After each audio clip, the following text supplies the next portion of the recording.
आखिर क्यों स्वयं भगवान शिव को अदालत में होना पड़ा हाजिर? ऐसी आखिर क्या वजह थी? और फिर जज के साथ आखिर ऐसा क्या हुआ जो सबके होश उड़ गए? आप देख रहे हैं मंदिर दर्शन। हमारे चैनल में आपका स्वागत है। अगर अभी तक आपने हमारे चैनल को सब्सक्राइब नहीं किया तो देर किस बात, चैनल को सब्सक्राइब करें और बेल आइकन जरूर दबाएं ताकि ऐसी ही खास लेटेस्ट अपडेटेड वीडियोस आपको जानने और सुनने को मिलती रहें। दोस्तों, आज की इस वीडियो में हम किसी मंदिर का जिक्र नहीं करेंगे, लेकिन आज हम भगवान शिव और उनके भक्त से जुड़ी एक सच्ची घटना आपको सुनाने जा रहे हैं जो आपको सुननी चाहिए।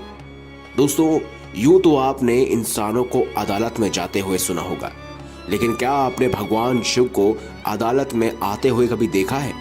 नहीं ना। ये चमत्कार से कम नहीं, ये घटना घटी थी 40 साल पहले, जब वृंदावन में एक संत रहा करता था जो रोज भगवान शिव की नित्य पूजा करता और शिवलिंग पर हमेशा जलाभिषेक करता और वहां की मिट्टी को तिलक के रूप में लगाकर वापस लौटाता। लेकिन कभी भी वो मंदिर के अंदर नहीं जाते थे। वहां आसपास के सभी लोग उन्हें जज साहब कहकर पुकारते थे। एक दफा एक व्यक्ति ने वहीं के पुरोहित से पूछा कि उन्हें सब जज साहब कहकर क्यों बुलाते हैं। तब पुरोहित ने उन्हें वो सच्ची घटना बताई। कुछ समय पहले दक्षिण भारत के एक शहर में ये व्यक्ति जज हुआ करता था, जिसने एक बार एक ऐसे व्यक्ति का केस लड़ा कि उसके बाद से इनकी जिंदगी बदल गई। दरअसल दोस्तों, बात ये है कि ये जिस शहर में रहते थे उस शहर से सटा हुआ एक गांव था जहां भोला नाम का एक व्यक्ति रहता था।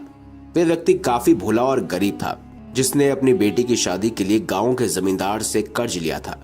और जब भोला ने ब्याज सहित उन पैसों को चुकाने के लिए जमींदार के पास गया तो जमींदार ने उसे एक कागज में हस्ताक्षर करवा लिए। उसमें लिखा था कि भोला सारे पैसे ब्याज सहित चुका दिया है।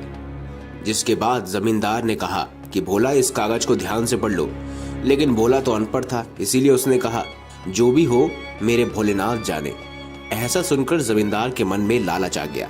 उसे लगा कि ये तो अनपढ़ है, अभी कागज बदल देता हूँ। उसने धोखे से कागज को बदल दिया और फिर कुछ समय बाद भोले के खिलाफ अदालत में केस दर्ज करा दिया कि भोला ने अब तक कर्ज के पैसे नहीं चुकाए। केस के दौरान जब भोला ने अपने बचाव के लिए वह कागज पेश किया तो जमींदार ने उसे भी बदल दिया। उसमें लिखा था कि भोला ने अब तक सारे पैसे नहीं चुकाए हैं। जिसके बाद जज ने उससे पूछा कि आपके पास कोई और सबूत है? तो उसने कहा कि नहीं, जब मैं पैसे दे रहा था तो वहां कोई मौजूद नहीं था सिवाय मेरे भोलेनाथ के।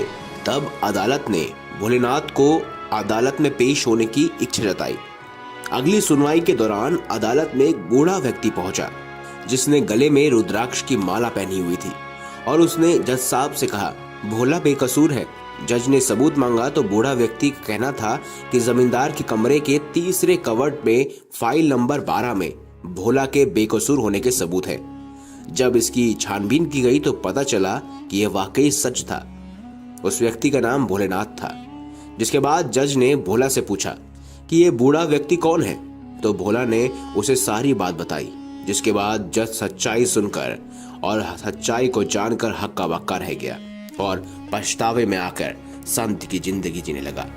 दोस्तों, जज को सबसे बड़ा पछतावा था कि साक्षात भोलेनाथ अदालत में आए थे और उनके सामने वो एक कुर्सी पर बैठा रहा।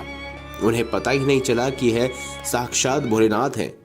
तब जज ने इस पछतावे की वजह से संत की जिंदगी जीना शुरू कर दी।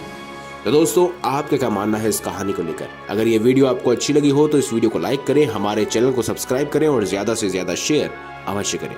मिलेंगे अगली बार एक नई खास वीडियो के साथ, तब तक के लिए बहुत बहुत धन्यवाद।